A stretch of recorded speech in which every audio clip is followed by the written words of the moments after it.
우리가 읽은 베드로 전서의 배경이 네로 황제의 핍박 시기입니다. 신자들이 신앙 고백 때문에 체포당하고 고문당하고 우리가 여러 영화를 통해 보는 것처럼 잔인하게 또 살해당했던 그런 시대였습니다. 그래서 교회는 이 박해를 피해서 사방으로 흩어졌습니다. 그래서 베드로 전서 1장 1절을 보시면은 흩어진 나그네라고 말합니다. 그들이 본도, 갈라디아, 갑바도기아, 아시아, 비두니아에 흩어져서 잠시 체류자, 잠시 거류자처럼 살았습니다. 그런데 베드로는 이 고난의 현장 가운데 있는 성도들에게 찬송하리로다 라고 베드로 전서를 시작합니다. 찬송하라는 것입니다. 왜냐하면 하나님께서 우리에게 산 소망을 주셨기 때문입니다. 이 산 소망은 썩지 않고 더럽지 않고 쇠하지 않는 기업, 즉 하나님 나라를 우리에게 주셨기 때문에 너희가 고난 중에 흩어졌을지라도 찬송하라라고 말합니다.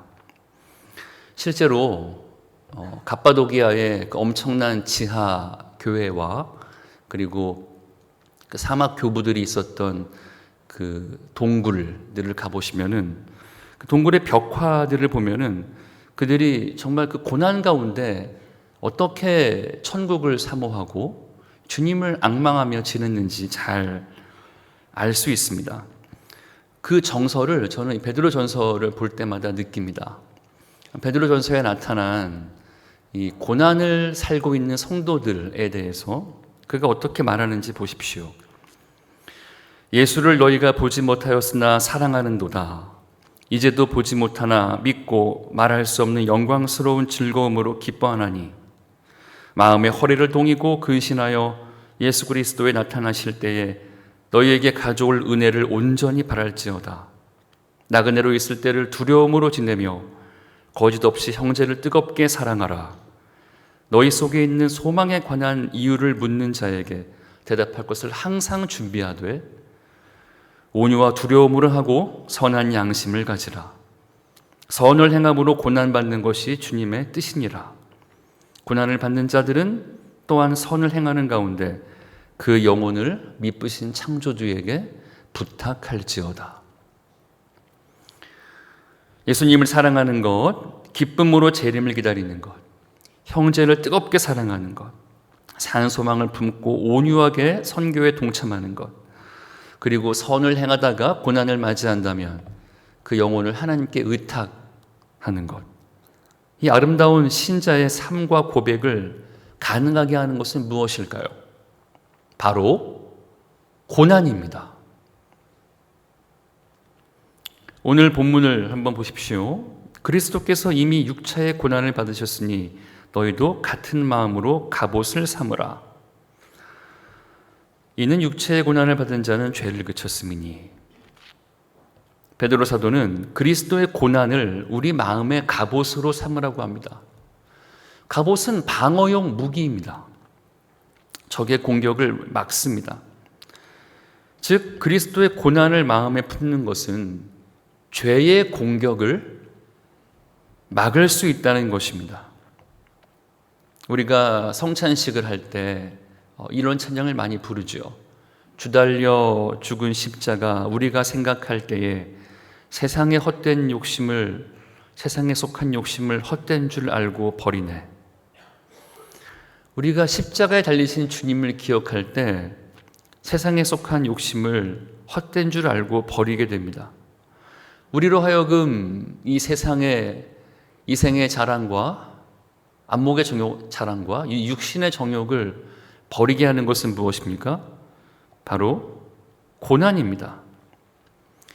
고난은 비단 죄를 그치게 할 뿐 아니라 우리의 남은 생애를 정욕이 아닌 하나님의 뜻을 따라 살게 합니다.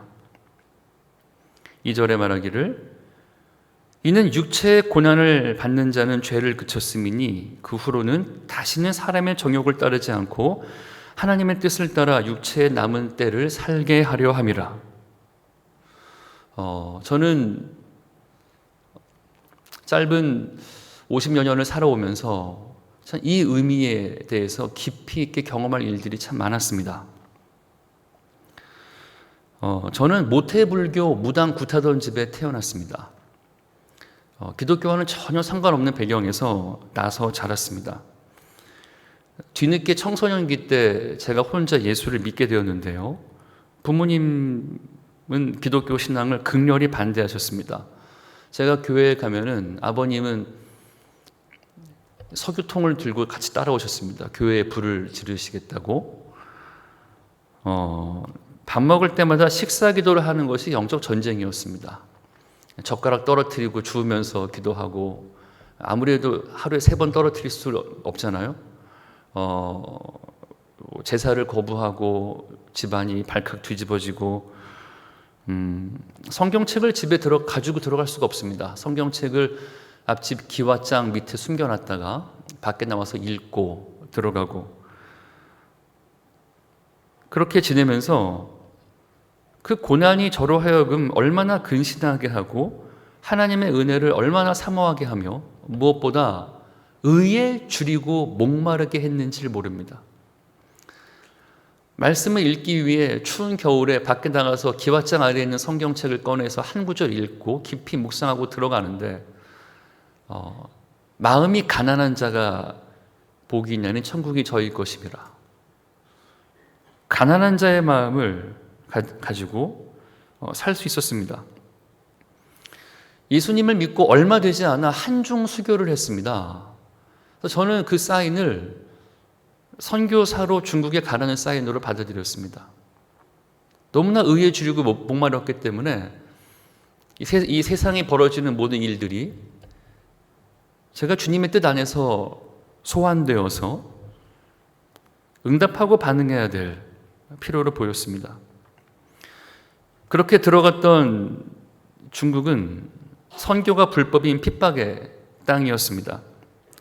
저는 그곳에서 고난이 얼마나 신앙을 성장하게 하는지 저희 형제 자매들을 보면서 온몸으로 느꼈습니다.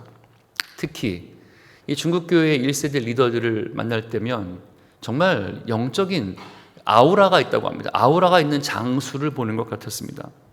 문화대혁명 기간에 고문을 당하시고 옥살이 했던 분들인데요. 그분들을 만나보면은 정말 하나님과 온전히 연합되어서 성경을 거의 외우십니다. 그래서 물어보죠. 어떤 배경의 신학을 하셨습니까? 그러면 저는 감옥 신학교를 나왔습니다. 이렇게 답을 하십니다. 저와 같이 모임하고 사역을 했던 지체들과의 대화가 이렇습니다. 이게 늘 일상의 대화입니다. 전화 통화할 때 007 암호 같습니다. 최영재, 드디어 링루이가 초콜릿을 먹었습니다. 정말 기쁜 소식이군요. 쫑펑은 어떻게 됐습니까? 그는 케이크를 먹었습니다.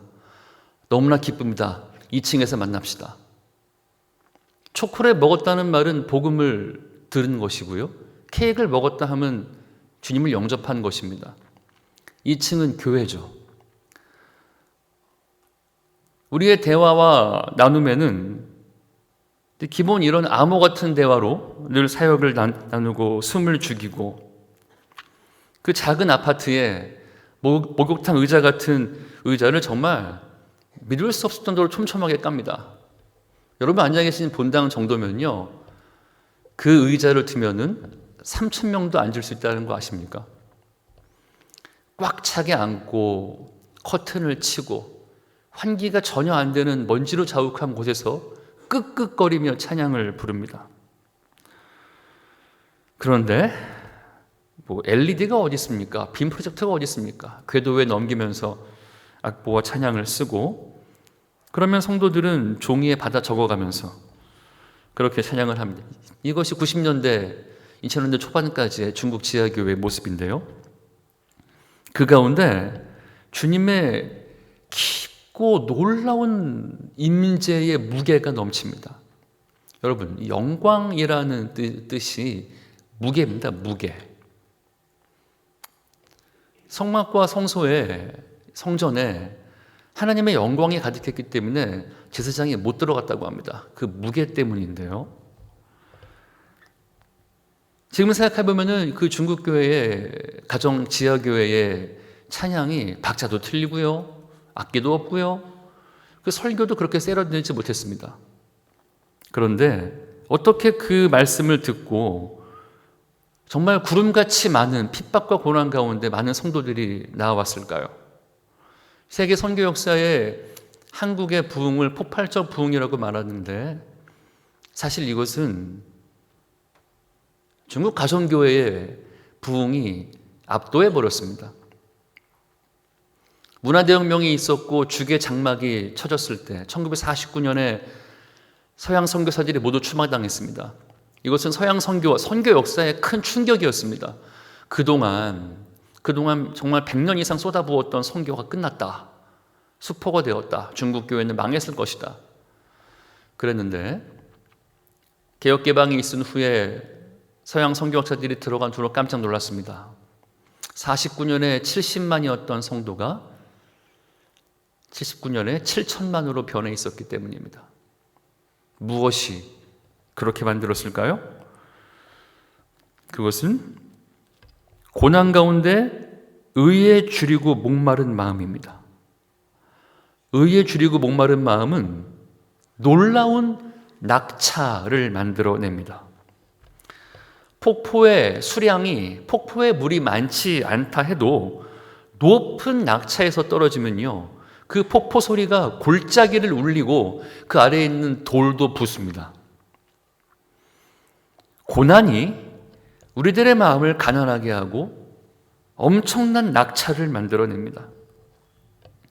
그래서 정말 신학도 하지 않은 그런 고난받는 리더들이 지금도 기억납니다. 주기도문 설교를 하는데 하늘에 계신 우리 아버지요, 그 한 줄 가지고 하루 종일 울면서 기도합니다. 왜 그럴까요?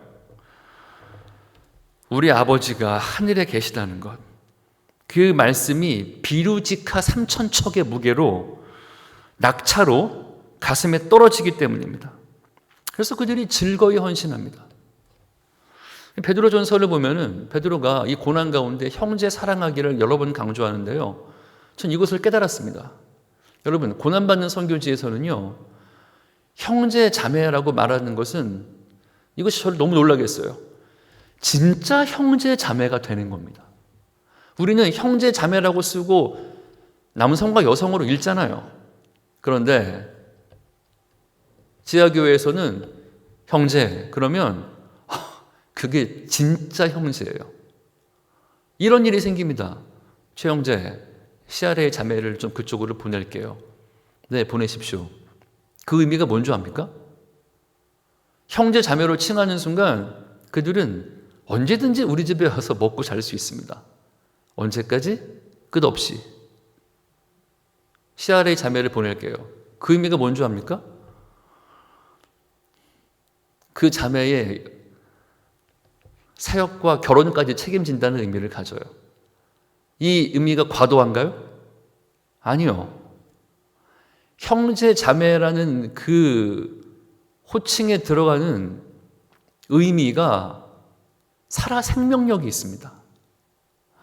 여러분, 자크 엘릴이라는 프랑스 신학자가 이렇게 말했어요. 오늘날 현대 기독교는 말의 죽음이다. 말의 죽음, 잘 생각해 보십시오. 사랑과 희락과 화평과 오래 참음과 자비와 양성과 충성과 온유와 절제와 권사님 주의 은혜 가운데 승리하세요. 예, 목사님 할렐루야. 우리가 많은 기독교 용어를 말합니다. 그런데 그 기독교 용어가 우리에게 공동체적으로 경험되는 활어, 살아있는 언어입니까? 아니면 어디서 주워드는 개념적인 언어입니까? 오늘날 청년들, 특별히 대학생 기독교인들이 약 40% 이상의 가나안 성도라고 합니다. 제가 만나서 물어봅니다. 왜 그러냐? 역할극 하기 싫답니다. 부모님들이 사용하시는 그 언어를 주일학교 때 다 듣고 자랐는데 공동체적인 살아있는 언어로 자기가 경험하지 못했다. 근데 그것이 비단 우리만의 문제가 아니에요. 현대 기독교의 문제이기 때문에 자크 엘릴은 오늘날의 기독교는 말의 죽음이다. 존 스토트가 돌아가시기 전에 21세기 기독교의 숙제는 복음의 가시적 실현이다라고 말했습니다. 저는 결혼 전에는 중국의 서안이라는 곳에서 대학생 사역을 하다가 결혼한 후에는 라오스 국경에 있는 시샹반나라는 지역으로 내려왔습니다. 그때는 미전도 종족 선교가 굉장히 활발했을 때입니다. 그래서 저도 야오족이라는 복음화율이 0.6%밖에 안 되는 미전도 종족을 찾아갔습니다. 남방에는 이런 말이 있습니다. 힘이 있는 이 한족 住在路边, 壮族住在水边, 야오족住在山边 이런 말이 있는데 힘 있는 한족은 길가에 살고壮族은 물가에 살고 야오족은 산속에 산다. 힘이 없는 민족은 경작할 땅 그리고 수온지가 없는 산으로 밀려갑니다. 야오족은 가난해서 산속에 살았습니다. 그분들이 사탕수수를 심어서 한 달에 한 50위안을 벌었습니다. 우리 돈 한 대략 10만 원 안 되는 돈인데요. 그 당시에 신발도 잘 못 신었어요. 그래서 돈이 풍족하지 않았기 때문에 밥 먹고 살다가 떨어지면 면 먹고 살았습니다. 그런데 여러분, 그 복음화율이 0.6%밖에 안 되는 미전도 종족 가운데 저희의 제자들이 전임 사역자가 되는 겁니다. 여러분, 미전도 종족 가운데 전임 사역자가 나온다는 말은 기반이 전혀 없는 가운데 사역자가 되는 거예요. 아무도 그들을 도울 사람이 없습니다. 그들의 삶을 생각하면은 그들은 정말 찢어지게 가난하게 살았습니다. 사역자들이. 이 자녀가 태어나면은 자녀가 없을 때까지는 그래도 어떻게든 살아요. 자녀가 태어나면은 이 부부가 돌아가면서 매혈, 피를 팝니다. 한번 피를 뽑으면은 한 200위안 받습니다. 제자들을 만나보면은 혈색이 창백한 상태로 있는 분들을 만났어요. 번갈아 가면서 피를 파는 겁니다. 그렇게 사역하다가 그 자녀들이 썩은 수박도 먹고 막 그랬습니다. 먹을 게 없기 때문에. 한 부부가 생각납니다. 샤오페이 란펀 부부였는데 20살밖에 안 된 정말 앳된 자매와 형제, 사역자의 자녀입니다. 미전도 종족 사역자가 그렇게 가난하게 사는데 그 자녀가 태어났어요. 자녀가 자라서 그 자녀도 다시 그 사역자가 되었습니다. 어느 날 갔는데 얼굴이 검게 부어 있었습니다. 이게 무슨 일이야 그랬더니 제가 그때 알았어요. 영양실조에 걸리면 얼굴이 까맣게 붓는다는 걸 제가 봤습니다. 자초지종을 들어보니 그 신혼부부가, 사역자 어린 부부가 한 달에 8위안으로 살았답니다. 8위안이면 국수 2그릇 사는 돈입니다. 그 20살 부부가 손으로 만든 집을 짓고 국수 2그릇 값을 가지고 한 달을 산 것입니다. 다시 얼마 뒤에 만났는데 표정이 밝았습니다. 무슨 일이냐고 물어봤더니 그들이 산을 넘어가면서 이 종족들 주일학교 사역을 했었거든요. 한 마을에 들어갔는데 그 마을에서 20위안을 헌금해 줘서 이 부부가 부둥켜 안고 엉엉 울었답니다. 한국 돈 38,000원입니다.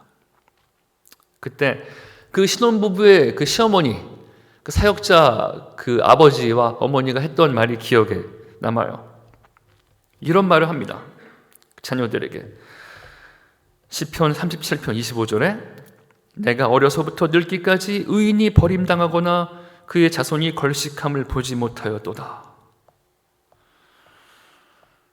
저는요, 천국에서 큰 자들이 그런 분일 거라고 믿습니다. 우리는 너무나 부유합니다. 그렇게 중국에 있다가 시진핑 정권 후로 상황이 어려워져서 제가 말레이시아로 옮겼습니다. 말레이시아 가서 화교교회 사역을 했습니다. 여러분, 말레이시아는 이슬람교가 국교인 술타네이트입니다. 무슬림 많은 나라가 있지만 국교가 이슬람교인 나라는 사실 많지 않아요. 그 의미는 뭔가 하면 샤리아법이 있습니다. 사법기관이 일반 사법이 있고 종교 사법이 있어요. 이게 무서운 겁니다. 여러분, 사우디에서 뭐 훔치다가 걸리면 팔 자르잖아요. 이상하지 않습니까? 그게 샤리아법이거든요. 근데 샤리아법에는 반개종법이 있어요. 즉 무슬림에게 전도하면은 종교 법정에 섭니다. 그게 무서운 겁니다. 실제로 무슬림 사역을 했던 화교 목사님들 중에는 납치되고 행방불명된 분들이 더러 계십니다. 저는 화교교회를 도전해서 이웃에 있는 무슬림 선교를 하자고 말했습니다. 처음에는 펄쩍 뛰었습니다. 말레이시아가 겉으로 보기에는 굉장히 평안해 보이고 수도만 가도 굉장히 선진국처럼 보입니다. 그런데요, 복음을 가지고 선교적 경계를 넘는 순간은 다른 세계가 펼쳐집니다. 화교들은 돈이 있고요. 돈이 정말 많습니다. 저에게 이렇게 말했습니다. 목사님, 차라리 돈을 내라 하십시오. 이웃에 있는 무슬림들에게는 전도할 수 없습니다. 차라리 돈을 내라 하십시오. 제가 안 된다고 그랬습니다. 그리스도의 좋은 군사로 복음과 함께 고난을 받을 것을 권면했고 다양한 선교 훈련을 통해서 화교교회를 흔들었습니다. 그들이 고난이 없는 안전지대를 벗어나서 복음과 함께 고난을 받기로 결정을 했습니다. 그래서 교회가 교회 앞마당에 할랄 뷔페를 열었어요. 여러분, 그 중국인들은 돼지고기 먹어야 됩니다. 돼지고기 포기 못해요. 여러분 김치 한번 포기해 보시겠어요? 전도를 위해서? 화교교회가 돼지를 끊고 할랄 뷔페를 교회 앞마당에 차리기 시작합니다. 왜냐하면 여러분, 돼지 냄새만 나도 무슬림은 못 들어옵니다. 그러니까 무슬림들이 교회 앞마당에 들어오기 시작했어요. 밥을 먹고 접촉이 시작됐습니다. 그리고 어느 날 이런 일들이 생깁니다. 무슬림 아주머니가 히잡을 두르고 교회 안으로 들어온 겁니다. 모두가 긴장합니다. 이 반개종법에 걸릴 수 있는 일이 생기기 시작하는 거예요. 아주머니가 묻습니다. 목사님 어디 계십니까? 목사님이 벌벌 떨어요. 예, 제가 목사입니다. 화교 목사님이신데 저를 위해 기도해 주세요 라고 아주머니가 말합니다. 이거는 목사님에게는 정말 시험의 순간입니다. 기도하면 무슬림에게 기독교 목사가 기도해 주면 샤리아법에 걸립니다. 목사님이 두려움 가운데 잠깐 기도했어요. 잠깐 기도했습니다.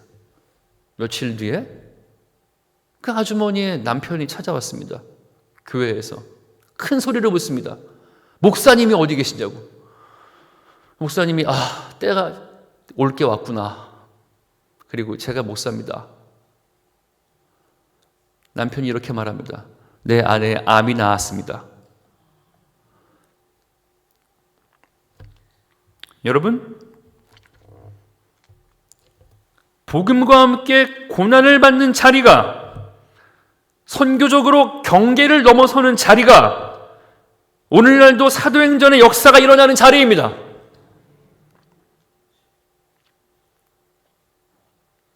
우리가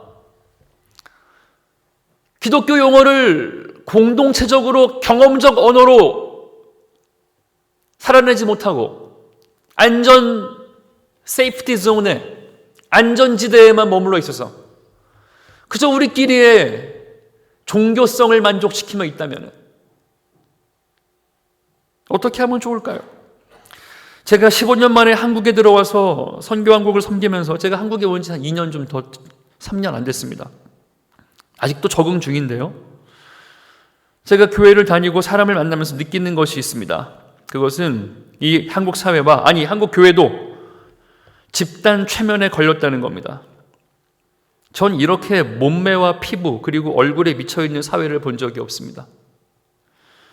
다이어트에 미쳐있는데 또 맛집에도 미쳐있습니다. 우리가 못 먹고 못 사는 나라도 아닌데 제가 결혼식 피로연 갈 때마다 놀랍니다. 기본 1인당 7만 원 넣는다고 합니다. 너무 높은 고퀄이 기본값이 되어서 그 속에서 고통하고 있습니다. 청년들을 만나요. 이렇게 말합니다. 서울에서 결혼하려면 빌라 반지하에서 신혼 출발 못합니다. 자매들이 그렇게 안 한답니다. 형제들이 비관합니다. 저한테. 저는 우리가 살아가고 있는 이 현대 사회와 현대 기독교 한국교회와 이 모습을 보면은 마치 모든 게 고퀄인데 고퀄 소비자가 되었지만 어떤 것도 생산하지 않는, 마치 베데스다 목가에 있는 38년 된 병자, 베데스다 목가에 38년 된 병자가 얼마나 이상한 신화에 빠져 있습니까? 저는 이 시대 기독교 청년들도 비슷하다고 생각이 들었습니다. 저는 그들의 신앙을 연구하면서 이런 단어를 만들었습니다. 구독 신앙. 신앙을 구독합니다. 여러 찬양팀과 좋아하는 목사님들의 설교와 찬양을 구독합니다. 자신의 취향과 그날의 기분에 맞게 찬양을 골라 들을 수가 있습니다. 더 고급 입맛의 소비자가 됩니다. 그러나 자신이 복음과 선교의 생산자가 되지 않습니다. 왜 그럴까요? 그것은 자기 인생의 왕좌에 자신이 앉아서 세계관에 어떤 회심 없이 안목의 정령, 육신의 적용, 이생의 자랑에 대한 어떤 분별 없이 신앙도 구독하기 때문입니다. 이 증상의 특효약은 무엇입니까? 바로 복음과 함께 받는 자발적 고난입니다. 안전지역을 벗어나는 겁니다. 오늘 본문의 말씀을 기억해 주십시오. 그리스도의 받은 고난, 그리스도의 육체의 고난의 고난을 마음의 갑옷으로 살아야 한다라고 말합니다. 그러면 세상의 거품이 꺼집니다. 왜냐? 복음은 주와 함께 죽고 주와 함께 사는 것이기 때문에 그렇습니다. 이는 육체의 고난을 받은 자가 죄를 그쳤음이니 그 후로는 다시는 사람의 정욕을 쫓지 않고 오직 하나님의 뜻을 쫓아 육체의 남은 때를 살게 하려 함이라. 주님의 고난의 마음을 우리가 간직할 때에 우리는 자발적으로 복음과 함께 고난을 받는 삶. 여러분 주위에 복음을 모르는, 예수를 모르는 사람에게 작정하고 복음을 전하려는 마음으로 살아보십시오. 직장에서, 사무실에서, 학교에서, 동창회에서 편한 안전지대를 한번 떠나보십시오. 그리스도의 편지로 살아보십시오. 전혀 다른 마음 자세가 생겨납니다. 그때 의에 줄이고 목마른 마음이 생깁니다. 영혼을 향한 안타까운 마음이 생기고 예수님이 생명이시란 마음이 생기고,